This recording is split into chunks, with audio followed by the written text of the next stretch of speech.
there are times where it gets a little heinous. So you may, you may want to take a stroll. So just so you know, this is our darkest story of the day, but it's an important one that we feel like we have to tell you. So let us know if you have any questions after. Yes, if you're squeamish, don't stay. This is the grave and the plot of the Gill family in Southington. Emma Gill was born in 1872, along with Harry Oxley and Howard Guernsey. They were childhood friends. Later on, in 1898, Emma got pregnant by Harry Oxley. That was in September or June of 1898. Harry didn't want to marry her. So they tried to have an abortion in Waterbury, but it didn't work. The doctor would not perform it. Howard Guernsey, who was a traveling pharmaceutical salesman at the time, told them about Bridgeport. So Harry Oxley drove Emma down to Bridgeport. He paid the abortionist the money and left. He didn't pay enough.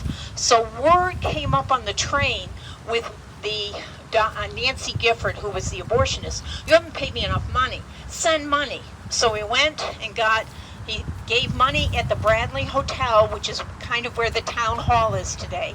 And Adams Express got it down to Bridgeport, and Emma had her abortion. Unfortunately, it didn't work. And 3 days later, she died of septicemia. That wasn't enough. It gets worse. It gets worse.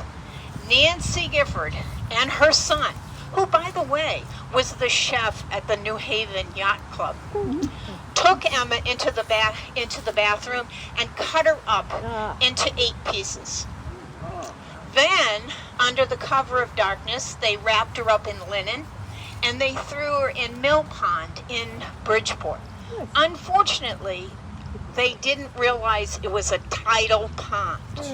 So the next morning, the boys are playing on the beach, and they spot the piles of wrapped linen. The police come in.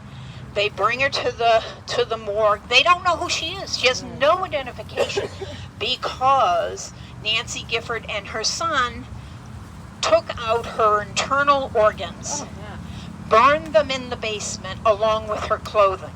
So for weeks, no one knew who she was.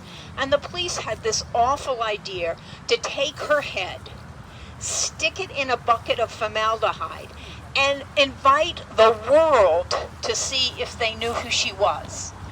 Nobody identified her because she's from Southington. So finally the Gill family knew she was going on vacation to Lighthouse Park, or so she said. Thought, gee, where's Emma?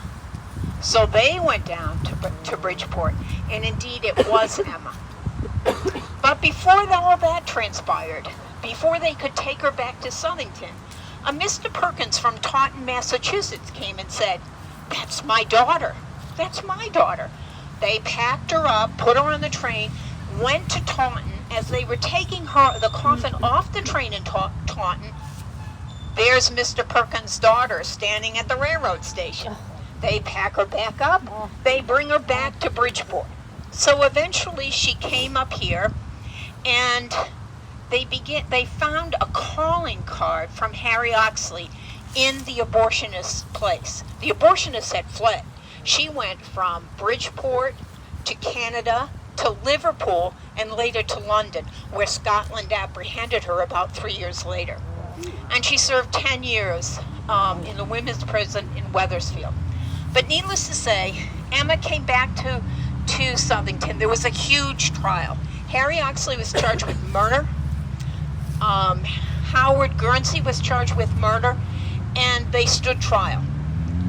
During the trial, Pratt, who was Emma's employer, he came and testified, but he didn't know anything. That was his wife's business. He didn't know Emma at all. And then Alfred Oxley, who you may remember, Oxley's Drugstore, that was Harry's brother. And he said in the Hartford Courant that Emma was a loose woman and was only after the fortune. So they hired Marcus Holcomb, who was the attorney for Harry. Guernsey went on trial, and his charges were dismissed because he was only Harry's chum. So he got off, and Harry stood trial, and eventually, during the middle of the trial, he turned state's evidence against the abortionist and got off. And the strange thing to me was, he owned a variety store on Center Street, very successful. He came back to Southington, and the people just populated his store as if nothing had ever happened.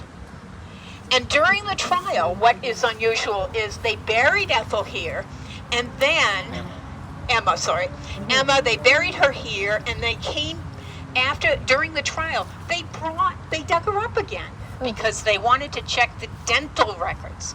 So up she came, the dentist came right here, identified her records, and indeed it was her. And that's the horrible end of that story. Harry is buried over there with the ball, the tombstone, where there's a flag. That's his grave. And just beyond that is Howard Guernsey's grave. All connected, all born in Southington at the same time, but all part of that tragic story. Even in rest, she can't get away from them. Dear Emma. They're just right there. And I should add that it's not me.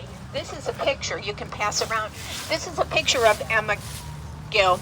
This is also, I didn't write this book, but in January of 2024, a book is going to come out on all of this.